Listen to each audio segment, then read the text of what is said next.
see people coming on board here. We'll just wait a few minutes. And actually, anyone who's joining us now, Joel and I actually have been chatting for a while, so I feel like you're just coming into a conversation that we've already started, which is great.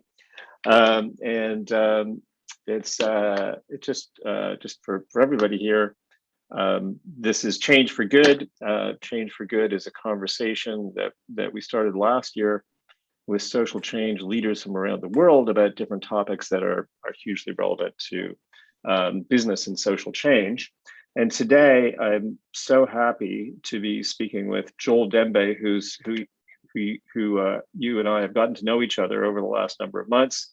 And Joel and I are going to be talking about something which is super important, which is in the world of business, why accessibility and inclusion have not been adopted and practiced as much as they should be, and what can be done differently about it. And so I'm super excited to talk about this, and I'm super excited really to be talking to Joel because as I've over the last few months, as I mentioned, Joel and I, you and I have gotten to know each other. We've had some amazing conversations, and I think we look at this space in the same way. But beyond that, Joel is someone who has accomplished incredible things, and you can read his bio for more information. But he is a Paralympian. He's was world ranked tennis player. Represented Canada at the 2012 Paralympic Games in London, and is just an incredible advocate and champion for accessibility, inclusion, and the fundamental rights of people with disabilities. So it's just a joy to be talking to you, first of all. Yeah. Well, thanks, Paul. Thanks for having me and for this important discussion. I think it's one that we'll continue to have over the coming years as we have a greater and deeper understanding of not only disabilities, but the impact on society. Well, for sure. And I'm just going to kind of, before we jump into it, first of all, appreciate everyone being here today. Joel and I encourage people, we're going to have some time for questions at the end, but if you feel like sharing something or having a question as we go, don't hold back.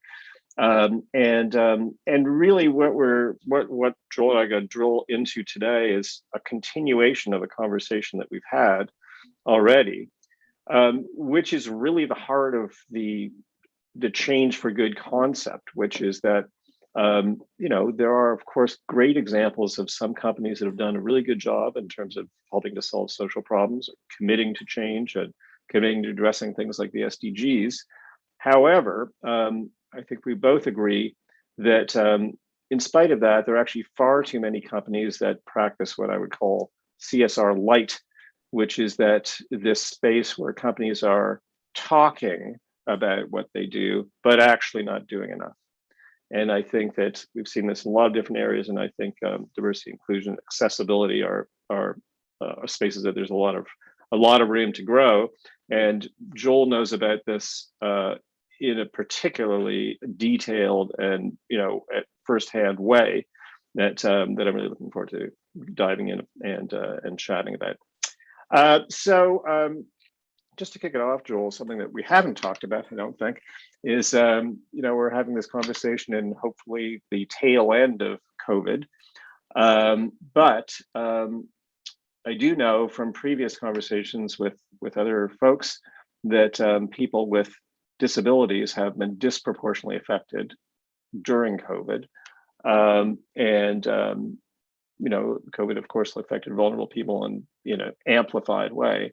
So what's your sense from the community of folks who are disabled, what the impact has been? Well, I'll start with some positives before we get to some of the more disproportional negatives. I think the positives for those with physical disabilities like myself, for those who don't know, I use a wheelchair. I'm sitting in it right now. You just can't see it on camera. And that's actually really the benefit of working from home, is the fact that I can change my environment the way I see fit based on my disability. And the fact that we're kind of in this hybrid model workforce, or at least moving in that direction, will add a benefit to people who have a physical disability, who have chronic pain, who have trouble getting to work every day because of inadequate accessible transportation, which permeates, quite honestly, every province, every municipality in Canada. We might have accessible methods to get to work, but they're woefully, in many cases, inadequate when it comes to things like elevators breaking down, schedules maybe not matching up with accessible transportation methods. So in some ways, COVID has quite honestly benefited someone like me in the fact that I can manage my body, I can manage accessibility a little bit better than if I were to come to the office every day. And I don't think that necessarily wasn't available before COVID, Paul. I think many organizations had flexible options, especially for employees with disabilities. I was one of them. I worked from home maybe 1 to 2 times a week, depending on how I felt. And, given that many of us have constant appointments throughout the day, it made it easier for me to have that flexibility. But getting into maybe some of the gaps, I think number one, people with disabilities were already in a very vulnerable situation in terms of the type of work. These are folks, many of whom across Canada with disabilities that work in jobs that were immediately vulnerable to the COVID pandemic, meaning they were let go. And many people with disabilities in Canada, we're talking around 40% of working age Canadians are already unemployed. So the fact that COVID caused many jobs, we're talking even labor jobs, retail, the folks with disabilities tended to work in those non-higher paid jobs and were the first to be let go, unfortunately. I think the next part of it is the gaps in digital accessibility. And I think we're using one of those methods right now to speak. We're using Zoom. Many other organizations use WebEx, Teams, Google. A lot of organizations simply didn't adopt accessibility, meaning captioning. And for folks who are deaf or hard of hearing, folks with vision disabilities, those types of things are really problematic, especially when you think of those soft skills, the things that come to most of us quite naturally, conversing in a meeting, downloading a report. Without the accessible tools, organizations have not quite supported employees with disabilities in the same way able-bodied employees have that benefit. So I think those are some of the gaps. And then, of course, I'll end with one positive. Now, the one positive being a greater understanding of mental health. And I think that conversation has been, quite honestly, amazing. We've seen, even before the pandemic, mental health awareness becoming more common, Bell Let's Talk, all the work Michael Landsberg has done. But COVID made it, quite honestly, a reality for many who had never faced that before. And speaking on my behalf, I think many people with disabilities, physical disabilities, also face those same mental health concerns as well. So there has been a greater understanding of, mental health, but I think there's still this gap with digital accessibility in particular. But it's just so interesting, and I think that obviously, things are still shifting and evolving with respect to COVID, and I hope that some of the things that you talked about on the positive side will continue. I also hope that there's going to be more substantive change in areas that there hasn't been enough of yet. Now, you sent me a couple of reports last month that when you read these reports, one was to read them, and anyone's interested, I'm sure we could share them. It is conclusive that there is a business case for companies to be inclusive, to be, putting a priority on accessibility for people with disabilities of all kinds. So you read that, and I read this stuff and I think, okay, that's absolutely clear. And there's a case here, there's enough research behind it to make sure that people would take action, but not enough companies are doing that. Why? Well, I think I think many companies, many individuals, many business leaders might see disability as this very special group of a small population that might not, be perceived as having any value.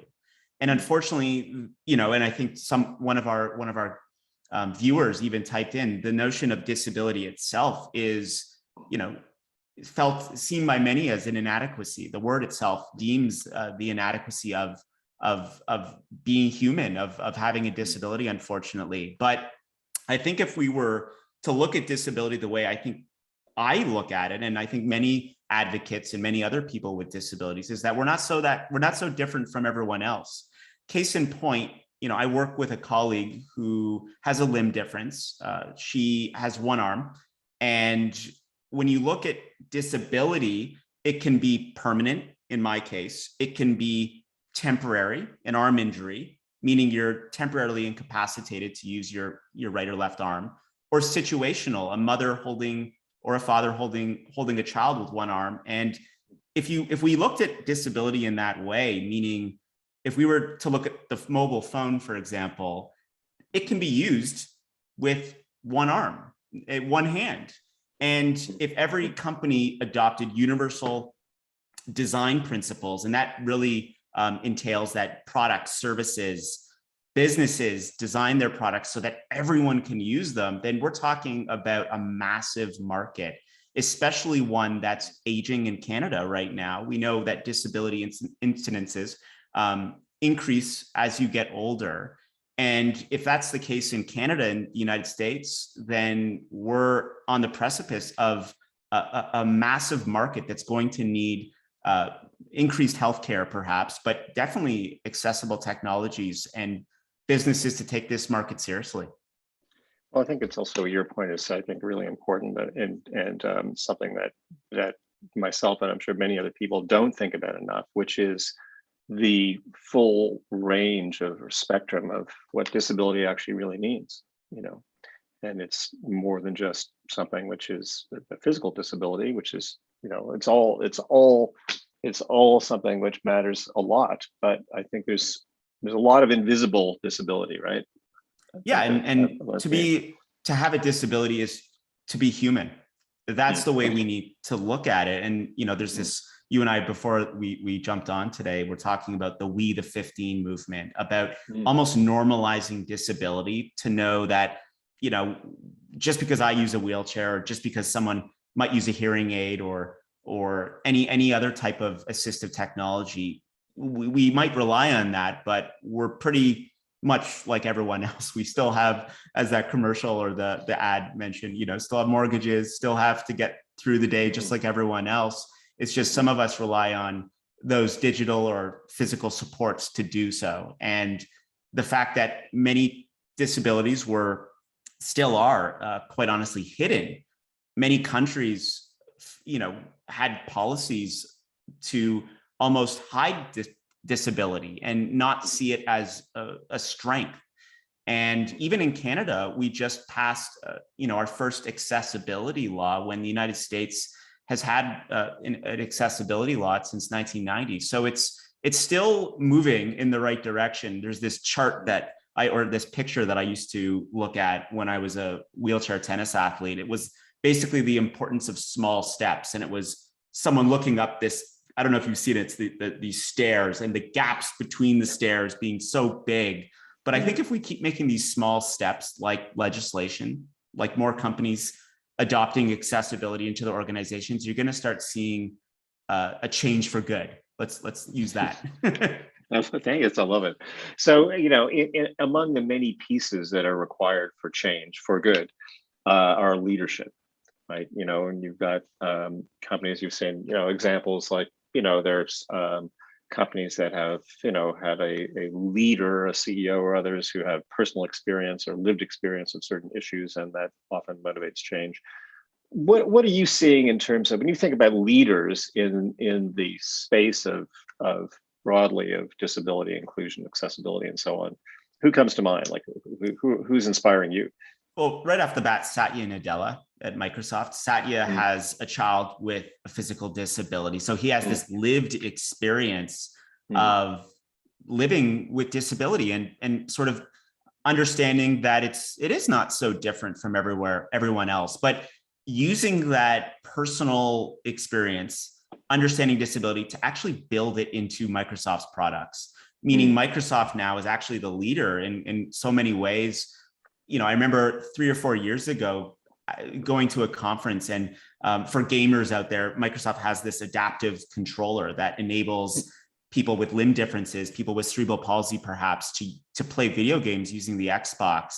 That's just one example. But when you look at Microsoft, and I'm not shilling for Microsoft, I promised here, but you look at some of their tools, whether it's Microsoft Teams, Word, PowerPoint, all of that can be used by your voice. It's just, I think the issue is many organizations don't know how to fully leverage those tools. And many organizations, because of compliance, are a little bit delayed in adopting what's the latest and greatest.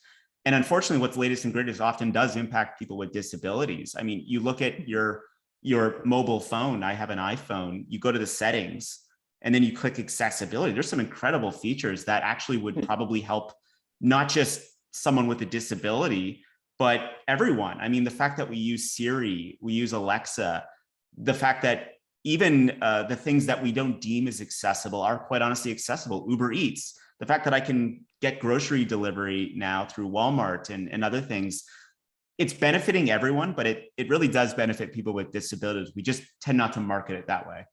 Yeah, we would never think. I've never looked at that on my phone, and probably no one has, or very few people have. That's so interesting. Now, how about the opposite side of this, which is I always find fun to be talking about, and not to out anybody, but who are the corporations that you think ought to be doing far better than they are, but are still far behind? I won't call out specific, companies, but I will say there's certain industries. I think trades, for example, I think quite honestly, the media, I'll totally call out the media. I'm totally fine. I don't see enough of people that look like myself. I think growing up, I was made to believe that I was so different from everyone else.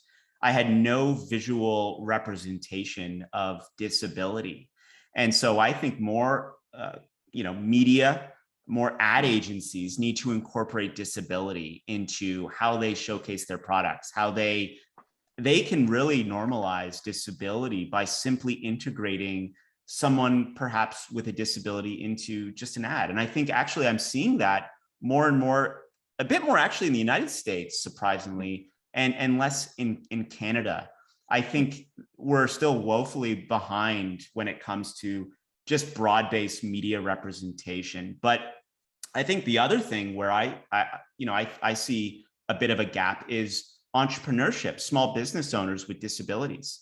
I think many that I've spoken to who are entrenched, whether it's the public service, nonprofit, corporate organizations, many of them never have been exposed to leadership. Many of them are, maybe tucked away in back office roles. But imagine being an entrepreneur. Imagine being someone who actually owns something. And there are scenarios. I know persons with disabilities who are business owners, but I think that's where the real decisions can come into play. I think having a business that grows out of disability, grows out of this innate sense of inclusion, is where we need to go. So I'd like to see more CEOs. I'd like to see more boards. I'd like to see more senior leaders within Fortune 500 companies have disabilities, and we're not seeing that. I can't name too many examples, and I think there are actual, probably likely examples of people with disabilities, but maybe not disclosing them. And that's a topic perhaps for another day. But I think we forget that there's probably a lot of people that work in organizations that have disabilities, but fear that disclosing their disability will have a negative impact on their career. And who could question that when they don't have, I didn't have any examples of someone in a corporate environment that looked like me. And I think until that happens, we're going to see these continually negative myths associated with the inadequacy associated with disabilities. Yeah, well, you mentioned mental health before, and of course there's an intersectionality to all this stuff, but what you said just made me think of this, there's an issue like mental health where I think we've come a very long way in people feeling like they can talk about their mental illness and be accepted. And I think that, there's hopefully the same thing will happen here more. But, getting into, you're advising different organizations in terms of how to do a better job in this area. And for people here who are listening, who have organizations, whether it's a nonprofit organization, a business, or anything else, so tell us what are the steps to take. So you've got an organization, you want to make it better in this area. What's your advice on what to do first? Well, I think number one is create some semblance of a diversity leadership council. Make sure that this council is advising the board or advising the senior leaders on things related to not just disability, of course, but matters related to BIPOC, LGBTQ, but include disability, because that's really what seems to be forgotten in many diversity and inclusion initiatives in many massive organizations, is the lack of a commitment to disability inclusion. And I had the experience of sort of feeling out of place in school. I've talked ad nauseum about growing up feeling very alone because I had no one I could relate to. And so the only people that I could relate to were people that I would read about, which were, Rick Hansen, or heck, even Terry Fox there, and then eventually I became aware of the Paralympics, eventually got into wheelchair tennis. And then suddenly I'm around people with disabilities all the time. So it's very common for organizations like CIBC, TD, RBC here in Canada to have something called an ERG, which is an employee resource group. And that's how you create that sense of belonging. It's not to say that people with disabilities should be grouped together, but it certainly helps make you feel less alone. And I think there's something about relating to other people that maybe look like you or have that same lived experience. So if you're an organization, with over 100 people, even less, create these little communities within companies, because I think that goes such a long way to making you feel like when you come to work that you want to be there, that you feel included, that you don't feel alone, that you have friends. But I think we need to ensure that companies have that strategy in place. We need to create a diversity strategy where these little micro communities can exist. And they don't even have to be micro. You and I talked just before here, where even if you're a company with 50 people, you should have someone or some people with lived experiences of diverse backgrounds, but make sure that disability is on that agenda too. And it doesn't have to be someone with a disability. It can also be someone who perhaps has a family member with a disability. We know that the caregiver population is growing simply because of the aging population in Canada. So maybe that's something you might want to look at as well. Well, thank you for saying. I mean, I think that also aligns so much with what I've seen as a really important area, which is, I love this creating an internal community. And just to add to what you're saying and build on that, I think from a business point of view, business leaders should be not just doing that and listening to people, and creating programs that are based on, or policies or whatever it may be, that are actually based on what people in a group like what you're talking about believe ought to happen. Yeah, and I think that's really the next part of it. I think many hiring managers and companies don't really understand maybe the accommodation process within their companies. So I think it's very important that many more folks in organizations that are responsible for HR, maybe workplace accommodation, understand some of the new norms as it relates to office design, software, things like that. And honestly, there's free courses online for anyone to take. But getting that accessibility certification, Rick Hansen Foundation offers one. There are other great organizations. There is now legislation here in Ontario around the AODA for large organizations to adopt accessible principles, accessible design into their websites, reports. But think if you're an organization and you have all of these legal reports or internal documents, are those documents accessible? Do you have someone in your organization that might be responsible for ensuring that your clients, your employees can even read them? That's something you might want to take a look at. Great. Well, thank you. Now, we're running short of time. There's always just the most, I love these conversations. The thing that's most difficult is it goes by so fast. Now, but before we wrap up, there's some comments here from folks, but does anyone have a specific question for Joel? Otherwise, I'll ask another question.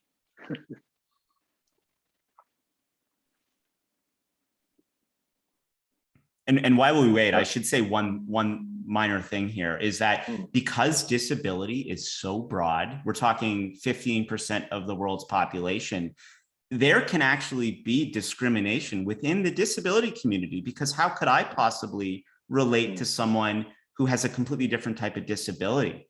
But the way we do that is by asking questions, by learning. And I think that's really the point of this conversation. Totally. Well, I'll turn, Grant has a comment here, but I'll turn it into a question. So there you go.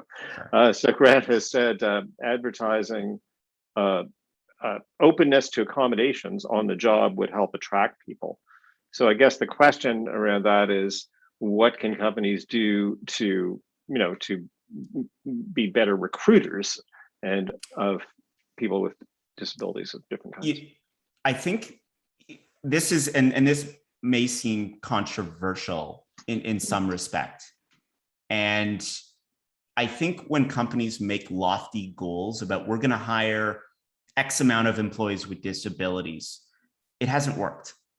It hasn't worked because the people that tend to go into these roles that companies are hiring for are very low level, and they're ripe for, being dropped out at some point. I think organizations actually need to look more inward.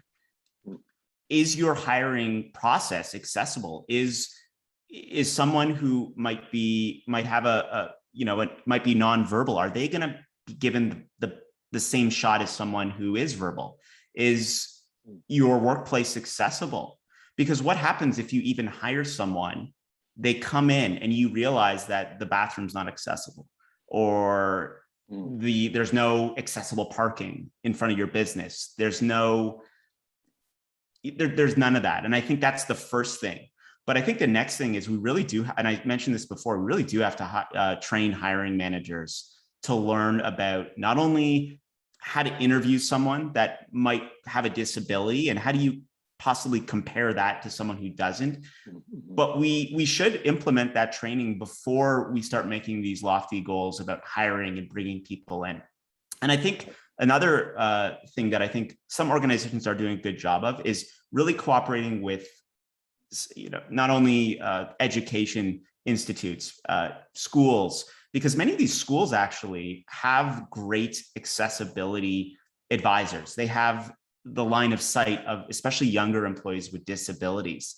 I think it's important that organizations meet regularly. And there's this notion, even at Royal Bank, of work integrated learning, bringing students with disabilities perhaps into organizations earlier, so that not only are they used to perhaps what work might look like in the future, but organizations can start taking notes and what they need to do. But I think it's really important that more organizations just upgrade their skills, their learning, instead of creating these lofty, my AirPods just died, so I apologize.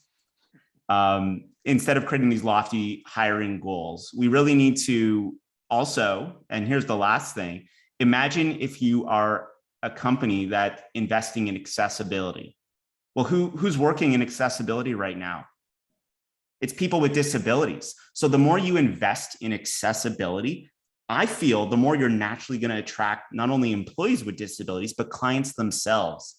And I think that's why, I've been so interested in Apple, because I can use their products with my wheelchair. I can use it so well. It makes me interested in the brand.